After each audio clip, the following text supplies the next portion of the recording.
Cam, stop calling my phone. I'm like, motherfucker, I don't got your number. That was part of Cam Newton's response to Deebo Samuel. So if you guys missed it, Deebo Samuel went on Kay Adams' show earlier today up in Adams, and he had some things to say about Cam Newton and Micah Parsons. Now, we covered already what he said on the show, but there was some additional things that have came out on top of what he said on the show, and he tweeted it. It's now since been deleted, but he called out Micah Parsons twice today, one on a show and one he tweeted. So what we're going to do is let's take a look at, first of all, Deebo Samuel calling out Micah Parsons. Then we are going to look at the reaction and the response from Cam Newton of Deebo calling him out. So there's a lot of drama today. You know what we do. We're going to react to it. So let's take a look.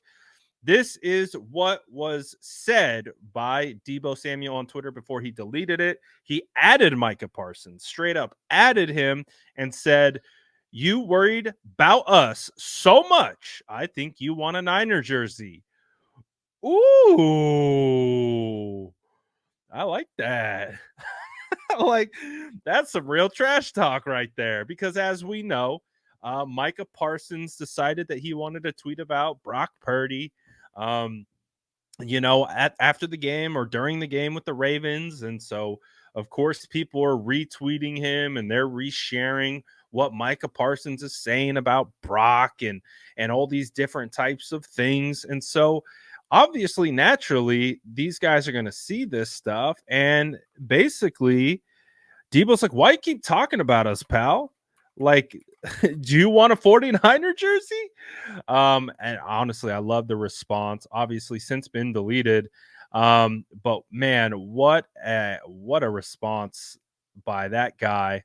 And to be honest, man, when we look at the San Francisco 49ers, we look at the Dallas Cowboys. I mean, we know what this rivalry is, but it's heating up to another level.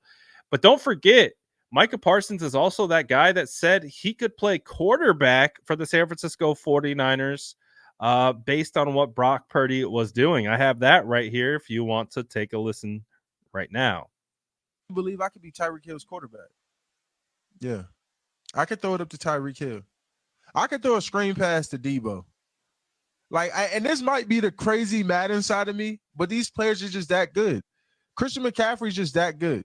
If I get the ball out to Christian McCaffrey in space, he's going to make someone miss. He's going to make a play happen for me. Same thing with Deebo. Ayuk, Kittle, they're great playmakers. If you watch that game, they were able to make people's miss and obviously make big plays off of it. Small pass, precise passes, kept in front of them. You look at the pass chart, right? Those aren't hard passes. They're good passes. But those players are really freaking good at what they do. They're some of the best. Each player is top 5 at their position. But they're just super good. So Micah Parsons believes he can play the quarterback position better than Brock Purdy. So that's why Deebo Samuel is calling him out. He keeps talking about the San Francisco 49ers. Again, he's tweeting about them on Christmas, all that type of stuff.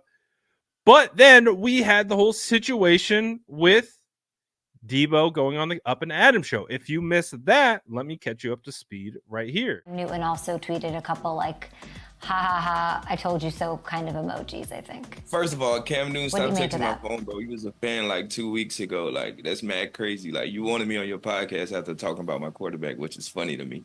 But anyway, back to this Michael Parsons story. Like, bro, we beat you 42 to whatever the score may be. Like a long time ago. Like, I don't get why he's so bothered about what we got going on over here, whatever the case may be. And I don't understand, like, you saying like you can be a quarterback in this offense. Like, I don't understand where you're going with that. Yeah, I don't know. They got a big game and off a loss. It doesn't make sense, but he lost thinks 2 straight. So as you can see, Deebo's called Micah out twice, but he also calls out Cam Newton. And as we know, Cam Newton made went insanely viral for his takes about Brock Purdy and the San Francisco 49ers quarterback situation, calling him a game manager. We've heard from everyone that was a crazy viral situation. Well, during that game, again against the Ravens, he tweeted out the monocle emoji. We covered this already as well. And Deebo said what he said. Now, this is Cam Newton's response to Deebo Samuel.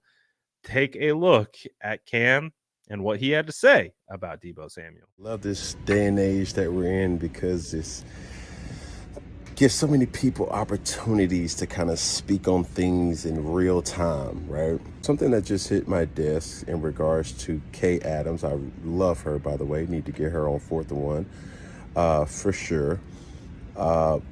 But she kind of stretched the truth when talking to Deebo Samuels in regards to the ha ha ha, or Cam said ha ha ha. I used the monocle emoji, basically saying like, what's going on here? Not to retract my statement. I said what I said, or in this case, I emojied what I emojied. Now, Deebo, my guy, been a fan, still a fan. You must stop the cap, bro.